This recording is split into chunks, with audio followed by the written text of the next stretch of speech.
नमस्कार साथियों, आप सबका स्वागत है। इस प्रेस कॉन्फ्रेंस की शुरुआत कांग्रेस अध्यक्ष जी मल्लिकार्जुन खड़गे जी करेंगे। वो आपको पहले संबोधित करेंगे। मल्लिकार्जुन खड़गे जी, कांग्रेस अध्यक्ष।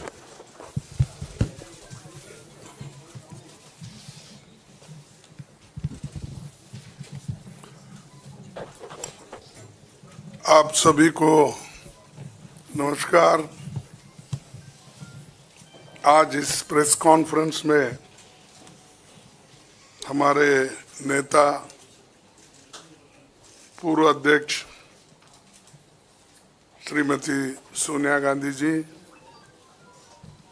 और हमारे पूर्व अध्यक्ष श्री राहुल गांधी जी और मंच पे बैठे हुए हमारे पार्टी के ट्रेजरर, सेक्रेटरीज और दूसरे साथियों, ये विशेष प्रेस कॉन्फ्रेंस है। मैं क्योंकि ये पहली बार हमारे नेता इस चंद इश्यू पे वो कहेंगे और राहुल जी भी अपनी बात आखिरी में रखेंगे। मैं एक आपका समय 7-8 मिनट लूँगा और बाकी डिटेल्स में कुछ कहना है उसको टेक्निकली हमारे ट्रेजरर आपसे संबोधित करेंगे। दोस्तों, ये तो 18वीं लोकसभा के आम चुनाव की घोषणा तो हो चुकी है। देश का हर एक नागरिक इसमें भाग लेने के लिए उत्सुक है। भारत पूरी दुनिया में अपने लोकतंत्र मूल्यों और आदर्शों के लिए जाना जाता है। किसी भी लोकतंत्र के लिए निष्पक्ष चुनाव अनिवार्य होता है, एसेंशियल होता है।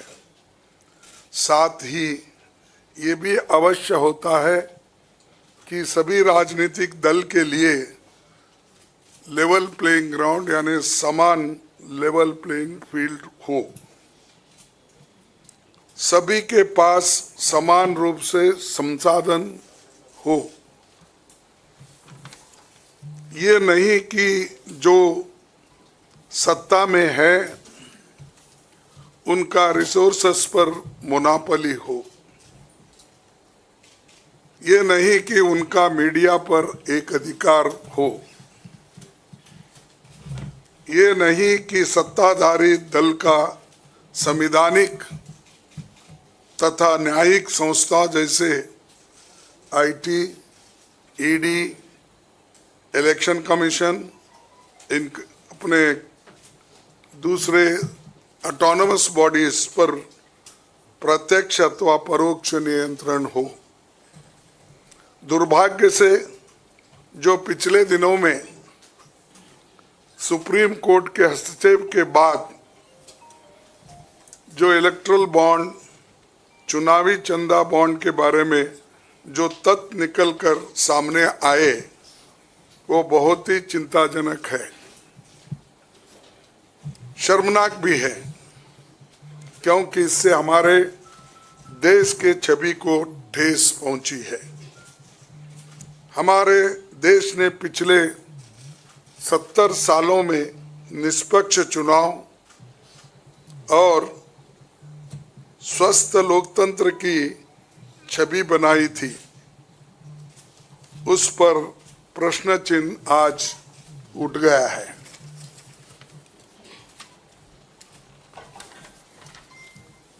सुप्रीम कोर्ट ने जिस चुनावी चंदा बॉन्ड को इलीगल और अनकॉन्स्टिट्यूशनल कहा, उस स्कीम के तहत मौजूदा सत्ताधारी दल ने हजारों करोड़ रुपए से ज्यादा अपने अकाउंट में भर लिया है। और दूसरी तरफ साजिशन मुख्य विपक्षी दल का बैंक अकाउंट फ्रीज कर दिया गया है ताकि हम पैसों के अभाव में बराबरी से चुनाव ना लड़े और ना लड़ पाए। ये सत्ताधारी दल द्वारा एक खतरनाक खेल है। इसके दूरगामी प्रभाव होंगे, क्योंकि अगर डेमोक्रेसी को इस देश में बचाना है तो लेवल प्लेइंग ग्राउंड होना चाहिए। ऐसा भी नहीं होना चंद देशों में चुनाव हो रहे हैं, 99% वोट एक ही आदमी ले रहा है। ऐसा आपको तो मालूम हो गया रिसेंटली किन किन देशों में ऐसा हुआ है। तो ये सत्ताधारी दल द्वारा एक खतरनाक खेल खेला गया है। इसके दूरगामी प्रभाव होंगे, पर यह स्पष्ट है कि इस तरीके से किसी राजनीतिक दल को असहाय बनाकर चुनाव लड़ने में बाधा उत्पन्न कर और फ्री एंड फेयर इलेक्शन कभी नहीं कहा जा सकता। देश की जनता, एक आम नागरिक एक देख सकता है कि बीजेपी ने चुनावी चंदा बॉन्ड से 56% पैसे हासिल किए हैं, वहीं कांग्रेस को 11% ही मिले हैं। और ये वो पैसे जो बॉन्ड से बीजेपी ने लिए हैं, इसके अलावा जो कैश में इनके पास आता होगा तो कोई अकाउंट ही नहीं है। आप इनके खर्चे देखिए, हर तरफ इनका एडवर्टाइजमेंट लगा है और एडवर्टाइजमेंट में भी मोनोपोली बना ली है। प्रिंट मीडिया हो, टीवी हो और सोशल मीडिया हो, इनका बहुत डोमिनेशन है। लेकिन इतने पैसे एक पार्टी जमा कर सकती है, हिंदुस्तान के 70 साल के डेमोक्रेटिक व्यवस्था में ऐसा कोई नहीं किया। ये पहली बार ये सरकार अनेक ढंग से पैसे आज उठा रही है और इनके 5 स्टार ऑफिसेस से बड़े बड़े हर जगह आप देखिए, और 4-4, 5-5 फ्लाइट एक मीटिंग को जाते हैं और उनके पीछे और 2-4 जाते हैं। एक मीटिंग का इतना खर्च होता है तो शायद ही कोई पार्टी,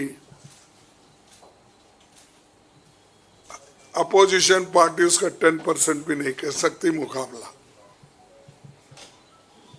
मैं कहना नहीं चाहता कि बीजेपी ने किस तरीके से कंपनियों से पैसे लिए, क्योंकि सुप्रीम कोर्ट तथ्यों की जांच कर रही है।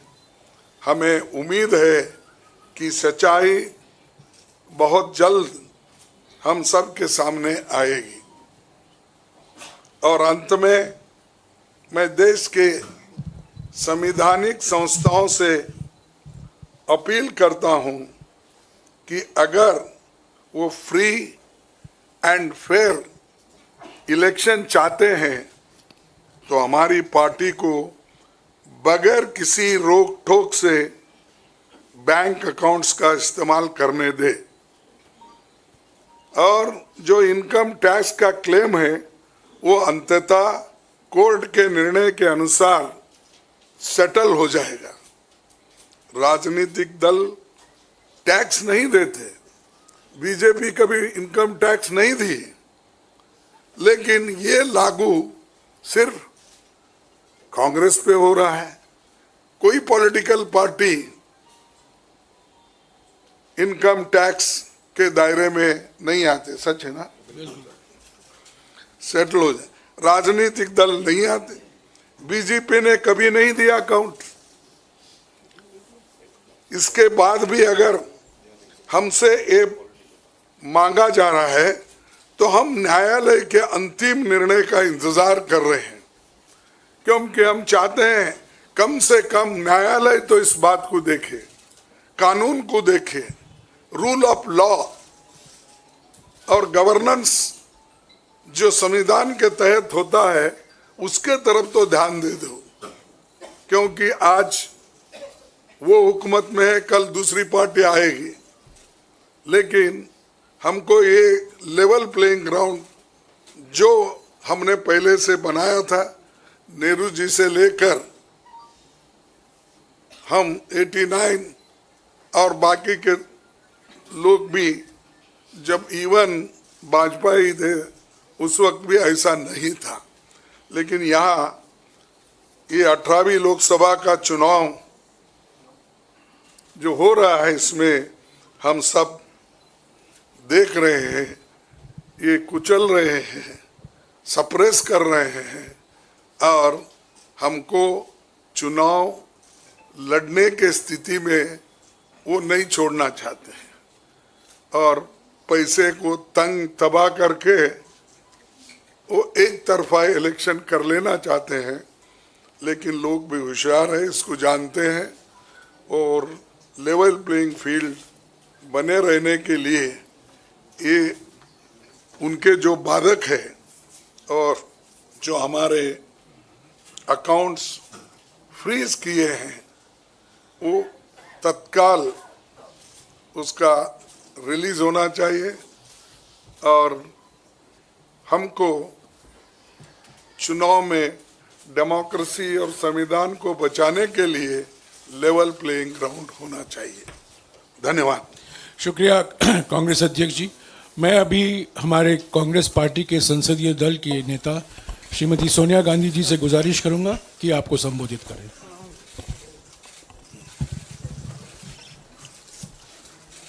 Thank you, Kahisi. Well, the issue we are taking up today is extremely serious, as Congress President has just mentioned. This issue affects not just the Indian National Congress, it impacts our democracy itself most fundamentally. A systematic effort is underway by the Prime Minister to cripple the Indian National Congress financially.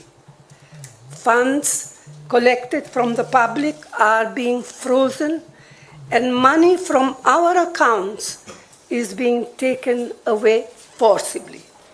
However, even under these most challenging circumstances, we are doing our very best to maintain the effectiveness of our election campaign.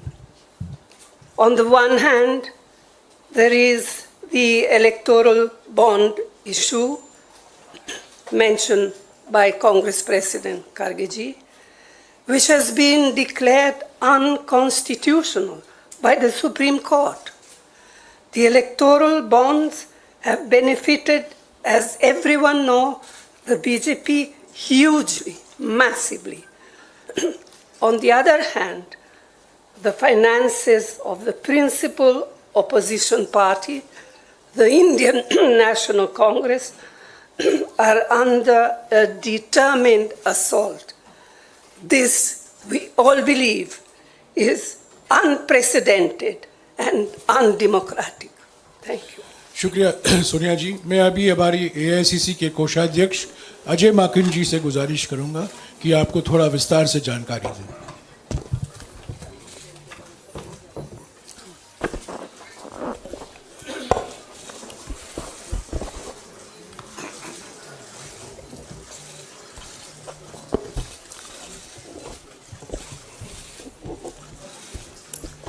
धन्यवाद जयराम जी। आप सब लोगों का बहुत बहुत स्वागत है। अभी हमारे कांग्रेस अध्यक्ष और पूर्व अध्यक्षा ने आप लोगों को बताया कि लोकतंत्र के ऊपर किस प्रकार का खतरा मंडरा रहा है, किस प्रकार से कांग्रेस पार्टी के बैंक खातों के ऊपर हमला हुआ और ये कोशिश करी जा रही है कि फाइनेंशियली कांग्रेस पार्टी को पंगु बना दिया जाए। ये केवल कांग्रेस पार्टी के खातों पे नरेंद्र मोदी सरकार का हमला नहीं है, बल्कि भारत के लोकतंत्र पे हमला है।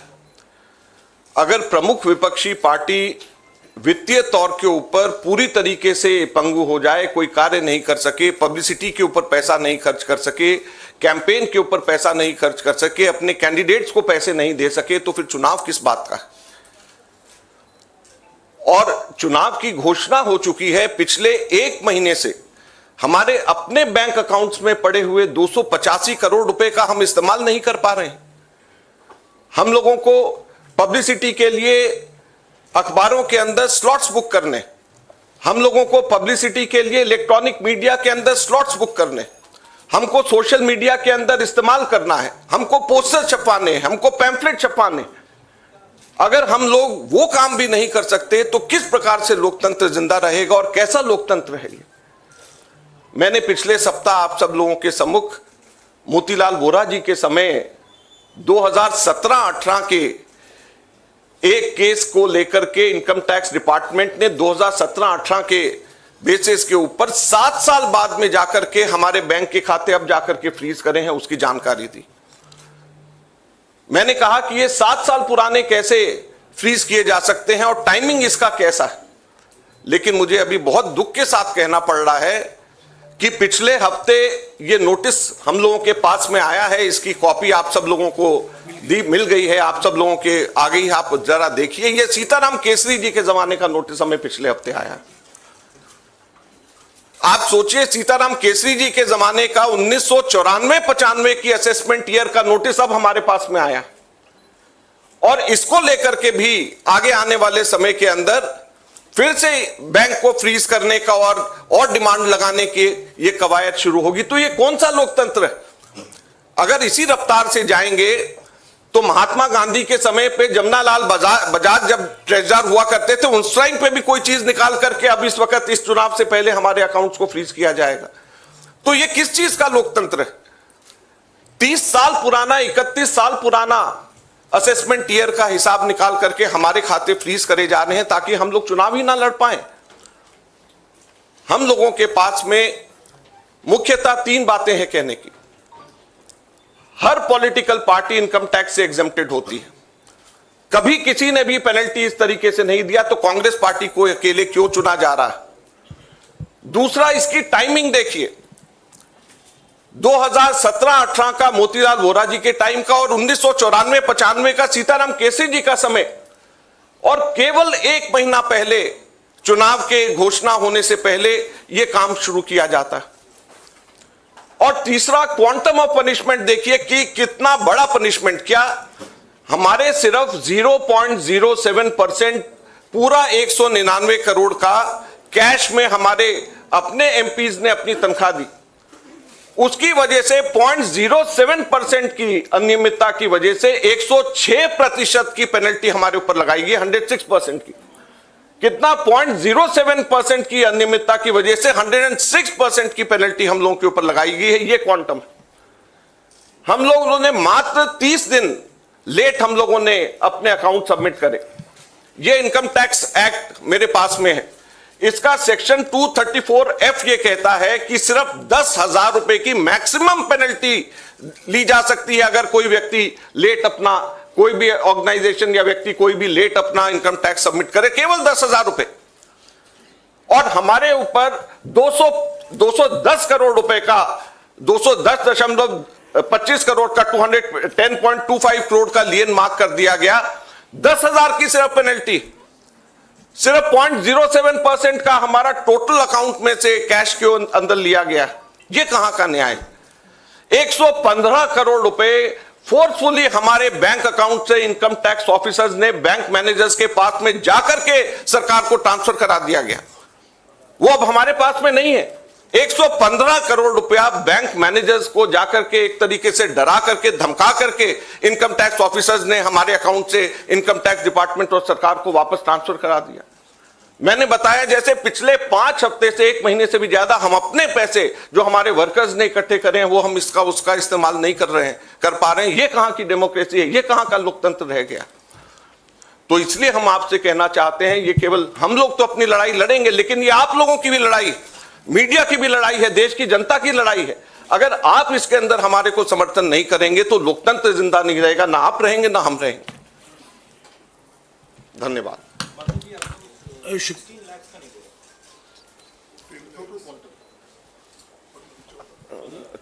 हमारा टोटल जो है 14,40,000 बनता है, जो 0.07% है। तो सिर्फ 14,40,000 जो हमारा 0.07% है, उसकी वजह से हमारे को ऊपर 210 करोड़ रुपए से भी अधिक का हमारे ऊपर लियन मार्क करके हमारी पेनल्टी लगाई गई है। तो आप सोचिए 14,40,000 के बदले 210 करोड़ रुपए की पेनल्टी हमारे ऊपर लगाई गई है। ये कहां का लोकतंत्र है? शुक्रिया अजय माकन जी। आखिर में मैं राहुल गांधी जी से गुजारिश करूंगा कि वो आपको संबोधित करें।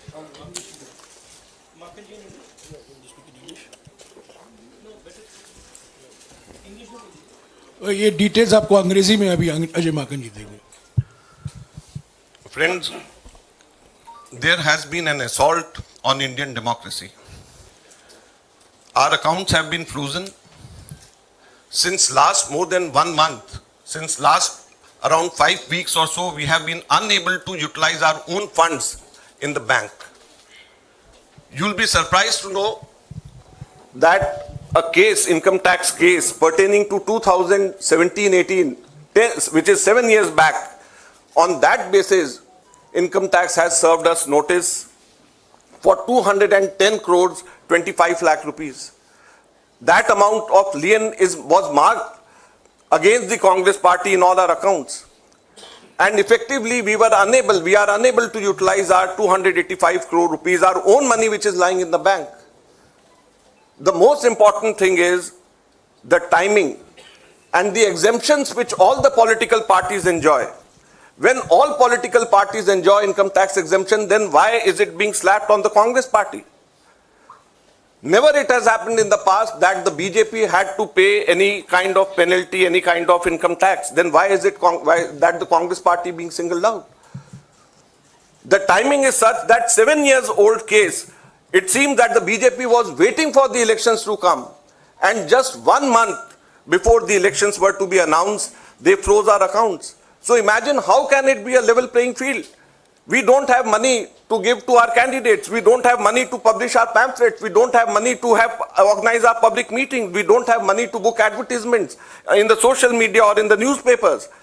So how are we going to fight the elections, or how is democracy still alive in the country where the principal opposition party is unable to spend even a single penny in the elections? And it is not only this, the government has not stopped only on this 2017-18 notice. We have been slapped with another notice last week, and it pertains to 1994-95 during Sitaram Kesri when he was the treasurer. So imagine we are being slapped with a notice, income tax notice, 30 years back, pertaining to account 30 years back. And just at the eve of election, so that we are unable, our accounts are crippled and we are unable to use our own money for the elections. So please, this is the time when it is not only fight for the Congress party, our own fight alone, it is, we have to all fight together to save democracy. The Income Tax Act, section 234F, allows maximum penalty of rupees 10,000 for late submission of income tax returns. Maximum penalty of 10,000 rupees. But on the contrary, Congress party has been slapped a penalty of 210 crore rupees against a violation of just 14,40,000 which we deposited in cash and 30 days delay. So the quantum of punishment is totally unmatched with a trivial small kind of mistake, you may say, or small kind of thing which has been done in 7 years back, which can easily be condoned. Thank you very much. शुक्रिया अजीत बाबा जी। आखिर में अभी राहुल जी आपको संबोधित करेंगे।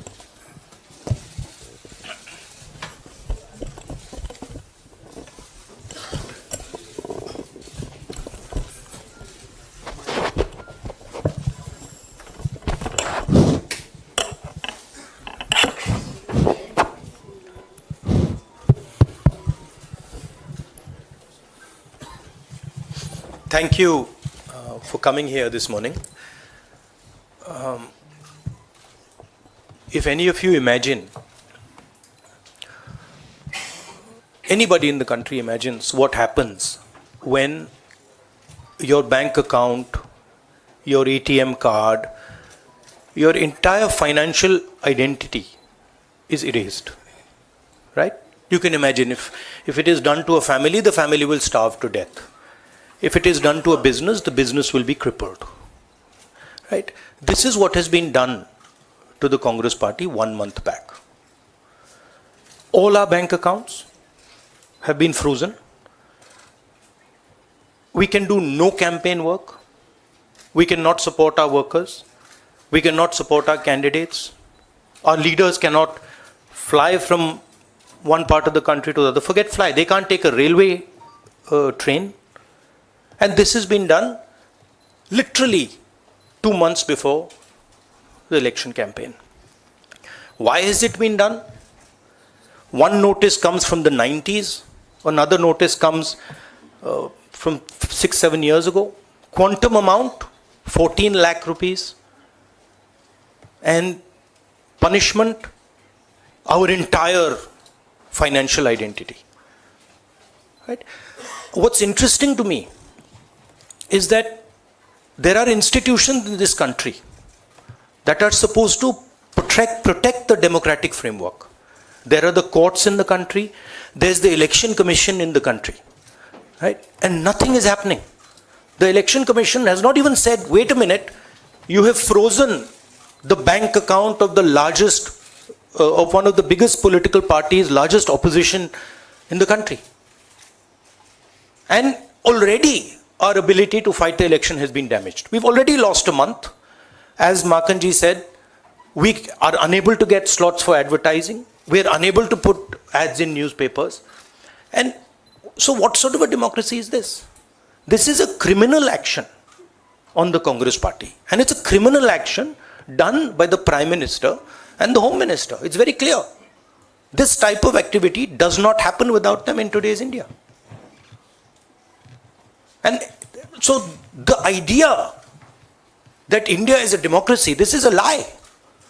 There's no democracy in India today. The idea that India is the world's largest democracy, it's a lie. It's a complete lie. 20% of India votes for us, and we are not able to pay 2 rupees for anything. Right? And it has been orchestrated to cripple us in the elections. Now, even if our bank accounts are unfrozen today, huge amount of damage has been done to Indian democracy. And no court is saying anything. No election commission is saying anything. No institution is saying anything. Media is not saying anything. It's ridiculous. And it's your duty, no, and I'm not just speaking to the media, it is the duty of all the institutions of this country, it's the duty of the people of this country. You're being robbed of your most important asset. You're being robbed of your constitution, you're being robbed of your democratic structure, you're being robbed of the entire architecture, and everybody's just quiet. I can say it in Hindi. एक महीने पहले Congress party के सारे bank account freeze कर दिए गए. आप सोचिए, आप किसी परिवार के बैंक अकाउंट फ्रीज करिए, किसी व्यक्ति के बैंक अकाउंट फ्रीज करिए, किसी बिजनेस के बैंक अकाउंट फ्रीज करिए, किसी भी संस्था के बैंक अकाउंट फ्रीज करिए, होता क्या है? एकदम खत्म हो जाता है. अगर आपने किसी परिवार का बैंक अकाउंट फ्रीज कर दिया, भूखे मर जाते हैं. वो कांग्रेस पार्टी के साथ किया जा रहा है. एक महीने पहले ये हुआ और किसी संस्था ने, हिंदुस्तान की संस्था ने, किसी कोर्ट ने, किसी इलेक्शन कमीशन ने चूं तक नहीं कहा. सब ड्रामा देख रहे हैं. 20% हिंदुस्तान के लोग कांग्रेस पार्टी को वोट देते हैं। हम 20% लोगों को रिप्रेजेंट करते हैं। और आज हम रेलवे टिकट नहीं खरीद सकते, आज हम अपने नेता को एक शहर से दूसरे शहर नहीं भेज सकते, हम एडवर्टाइजमेंट नहीं लगा सकते। और क्यों? 14 लाख रुपए 7 साल पहले 14 लाख रुपए का इशू है और 200 करोड़ रुपए का फाइन, और सारे के सारे बैंक अकाउंट फ्रीज कर दिए। जब इनकम टैक्स, ये दिखाना मुझे जरा, सॉरी क्या 200 करोड़, जब इनकम टैक्स, साफ इनकम टैक्स की जो एक्ट है साफ कहता है कि ज्यादा से ज्यादा 10,000 रुपए का फाइन लगेगा। तो यह है हिंदुस्तान का लोकतंत्र। यह क्रिमिनल एक्शन है कांग्रेस पार्टी के खिलाफ और हिंदुस्तान के लोकतंत्र के खिलाफ, और यह क्रिमिनल एक्शन हिंदुस्तान के प्रधानमंत्री कर रहे हैं।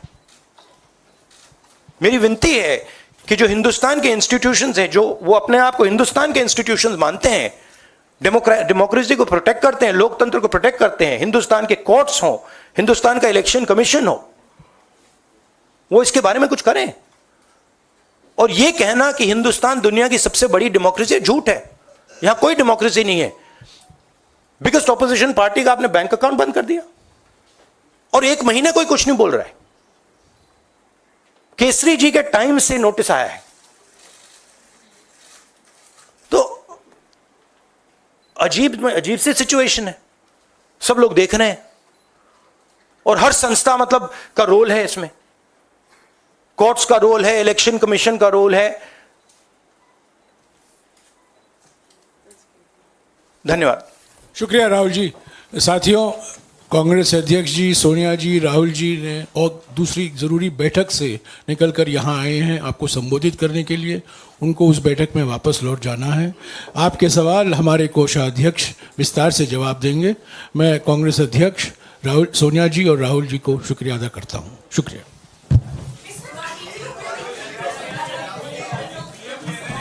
No, 1 second. Look, 1 second. Look, please understand. This is not freezing of the Congress party's bank accounts. This is the freezing of Indian democracy. That is what is happening here. Okay? So, we are unable, as the biggest opposition party, we are unable to take any action. There's no action we are able to take. We cannot send our leaders anywhere. We cannot book advertisements. We cannot do anything. What else is it if it's not an assault on democracy? Thank you.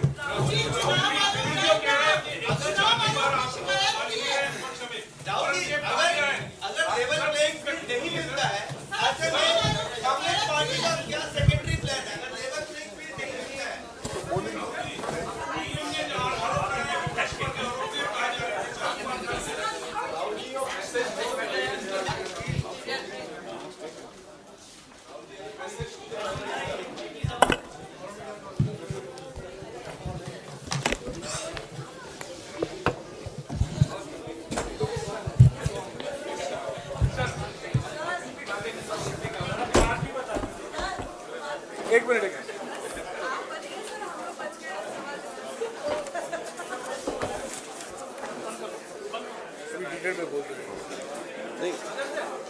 कोई question पूछना है? साथियों, अभी कोषाध्यक्ष जी आपको विस्तार से संबोधित करेंगे।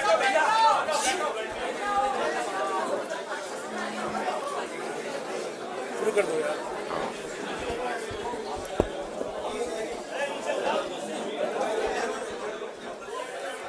आप लोग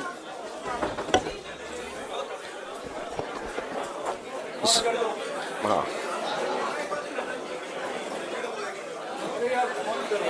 सब लोग सेटल हो जाएं।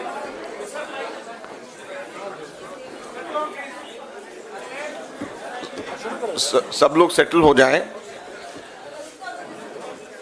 अभी जैसे हम लोगों ने विस्तार से बताया कि किस प्रकार से हम लोगों के बैंक अकाउंट्स के ऊपर हमला हुआ, अकाउंट्स को एक तरीके से पूरा फ्रीज किया गया लियन मार्क करे गए हमारे 11 अकाउंट्स कुल 4 बैंक्स के अंदर थे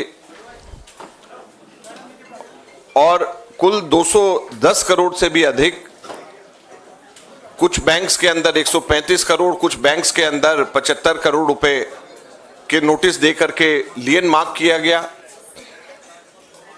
और इसी बीच में इनकम टैक्स ऑफिसर्स ने खुद जा करके बैंक मैनेजर्स के पास में जाकर के हमारे बैंक से जबरदस्ती हमारे पैसे इनकम टैक्स के अंदर ट्रांसफर कराए, लगभग 115 करोड़ 32 लाख रुपए के अमाउंट के। और वो पार्टी जिसको पूरी ताकत के साथ में चुनाव के अंदर लोकतंत्र की भूमिका निभानी चाहिए, वो पार्टी चुनाव के अंदर लोकतंत्र की भूमिका निभाने की जगह इनकम टैक्स के ऑफिसेज, बैंक के मैनेजर्स के पास में और कोर्ट्स के ऑफिसेज के ऊपर चक्कर काट रही है, वकीलों के साथ में मीटिंग कर रहे हैं बनिस्बत इसके कि हम लोग किस तरीके से लोकतंत्र के इस पर्व में हम शामिल हों, उसकी तैयारी करने की जगह। तो आप समझ सकते हैं कि जब हमारे ना केवल रिसोर्सेज बल्कि हम लोगों का समय, हम लोगों की पूरी ताकत इस काम में लगने की जगह कि कैसे लोकतंत्र के पर्व में शामिल हों, उसकी जगह के ऊपर कैसे अपने बैंक अकाउंट के अंदर अपने पैसों को बचाया जा सके, उसमें लगे तो किस तरीके से लोकतंत्र के अंदर लेवल प्लेइंग फील्ड हो सकता है। तो इस बारे में मैंने पूरी अभी जानकारी दी है। आप लोग कोई प्रश्न इस पे पूछना चाहें, और मेरा स्टेटमेंट भी सर्कुलेट हुआ है, आप लोग कुछ प्रश्न पूछना चाहें तो बेशक आप पूछ सकते हैं।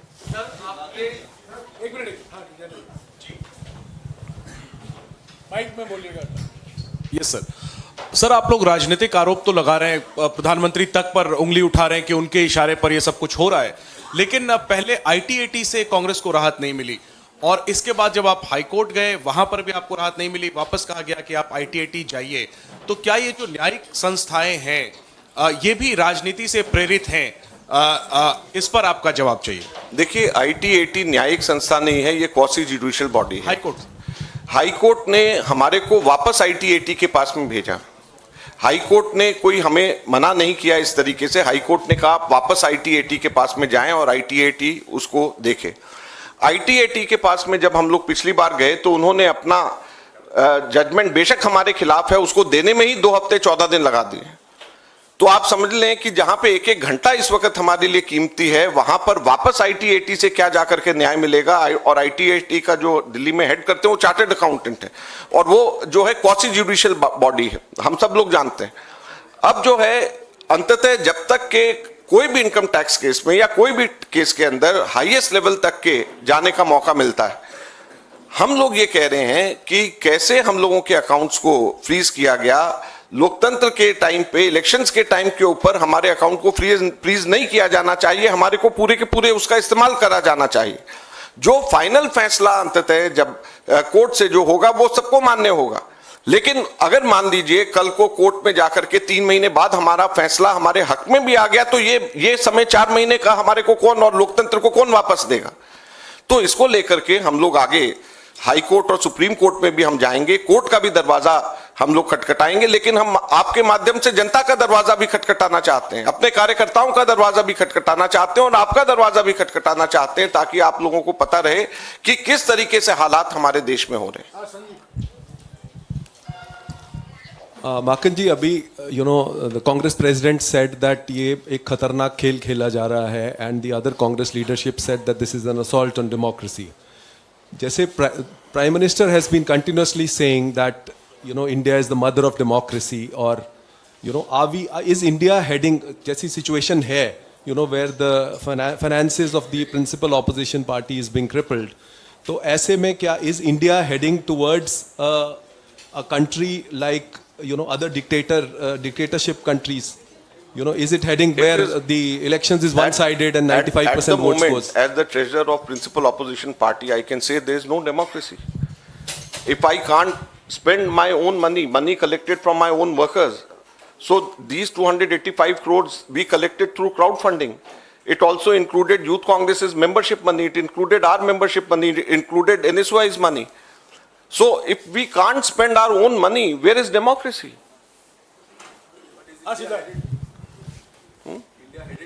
It is already there. It not why headed. It is already if the present situation is not a democratic situation where the principal opposition party doesn't know how to contest election, how to send money to its candidates. मागत sir, आप लोग की ये एक आपने तकनीकी पहलू तो आप इनकम टैक्स का सब बता रहे हैं, लेकिन बात आज आप लोगों ने मंच से राजनीतिक करी है, राजनीतिक पहलू पे बात करी है। तो एक दरवाज़ा जो है वो राष्ट्रपति का भी है, जहां पर आप कॉन्स्टिट्यूशन को बचाने की और डेमोक्रेसी को बचाने के लिए आप पहल कर सकते हैं। क्या वो रास्ता खुला हुआ है? और साथ साथ अपोजिशन की सभी पार्टियां, इंडिया ब्लॉक को भी आप साथ में लेके वो दरवाज़ा खटखटाएंगे क्या?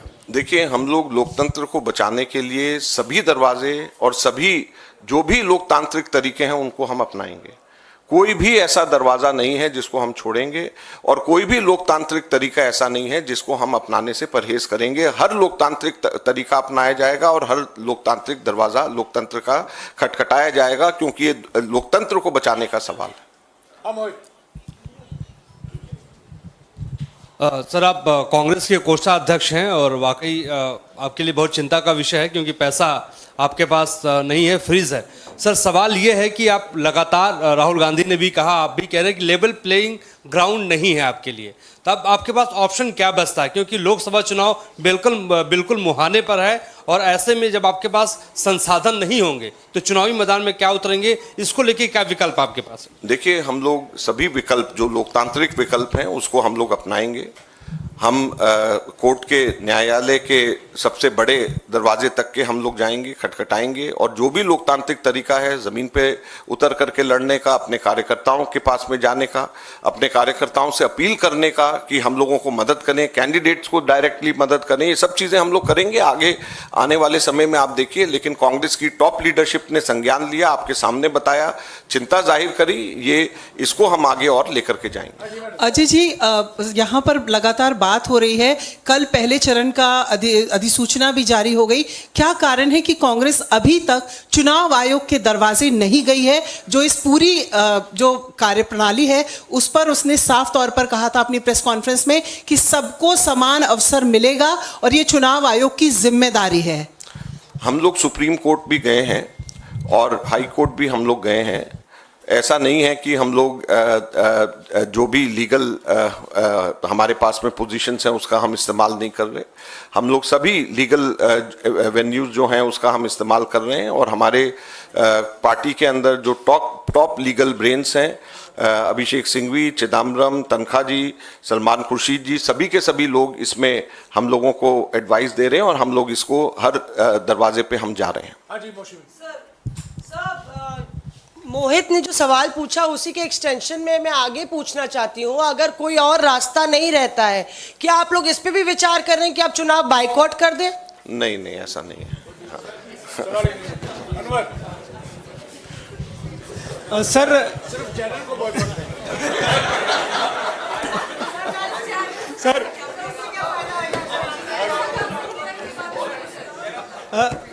सर आप टैक्स रिटर्न के मामले में कांग्रेस का अकाउंट फ्रीज हुआ है। आप लोग इलेक्टोरल बॉन्ड, जो चुनावी बॉन्ड है, उसको बहुत बड़ा घोटाला कह रहे हैं।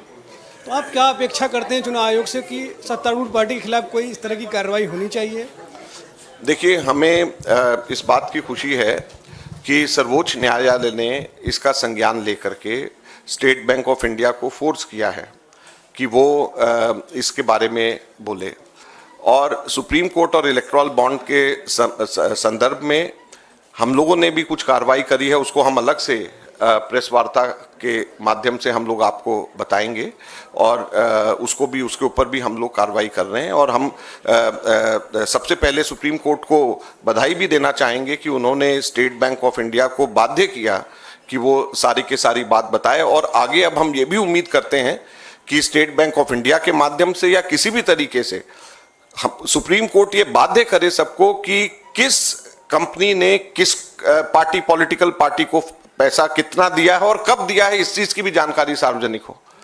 तो केवल ये जानकारी सफिशिएंट नहीं है, काफी नहीं है कि किस पॉलिटिकल पार्टी ने कितने बॉन्ड्स खरीदे और किस कंपनी ने कितने बॉन्ड्स खरीदे और किस पॉलिटिकल पार्टी ने कितने जमा कराए।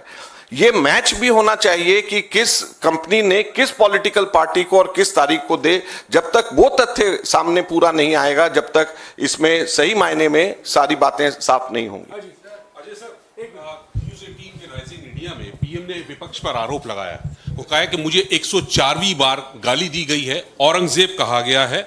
2014 से पहले भ्रष्टाचार बड़ा मुद्दा था, आज भ्रष्टाचार पर एक्शन हो रहा है, इसलिए विपक्ष बौखलाया हुआ है। भ्रष्टाचार के ऊपर कौन सा एक्शन हुआ है? कोई भी एक्शन नहीं हुआ।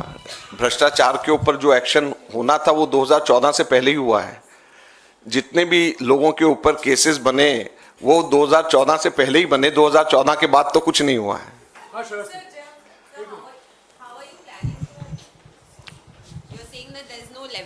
You're saying that there's no level playing field with the freezing of your account. So how are you planning to take this message forward to the people of the country that the level playing field is being deprived to the Congress party? Well, we are taking it through the press conference. This is the first step which we have done, and it is not the first time that I am doing so. This is my third press conference on this issue. So after two press conferences which I did alone, I thought that it is very much required that the senior leadership also should be present so that it passes on to the people. So I am very happy. We are happy. I thank Jairam Ramesh ji. He could organize senior leadership also speak on this issue. Tomorrow, PCC presidents across the country and also our ex-chief ministers across the country, they are also taking up this issue through various press conferences. And then we are going to hit the ground also on this. So we have a plan in place and we are going to take up. Sir, yesterday the Home Minister reiterated that the electoral bonds is basically to remove the black money. It was in some level able to do so, but the Congress party and the other opposition parties are frustrated because the old system of hafta vasuli or the cut money is not possible anymore. That is why they got 5 times more than the principal opposition party. They've got 5 times more than the principal opposition party. That is why they are unable, the SBI is unable to tell so far which company has given how much to a political party and when. So if it is not black money, then it should be open. Then all the companies, which company has given to which political party and when, should be open. Let me answer your question. We have done an analysis, which I will be putting out shortly. Out of the 8,000 crores of electoral bonds that the BJP has got, we have been able to directly correlate 4,000 crores of electoral bonds with 4 lakh crores of contracts. This is Chanda Do, Dhanda Lo. That's all it is. This is Chanda Do, Dhanda Lo. 4,000 crores out of 8,000 crores is directly linked with 4 lakh crores worth of contracts awarded by the government of India, not by any state government, awarded by the government of India. So the Home Minister should get his facts right. Thank you.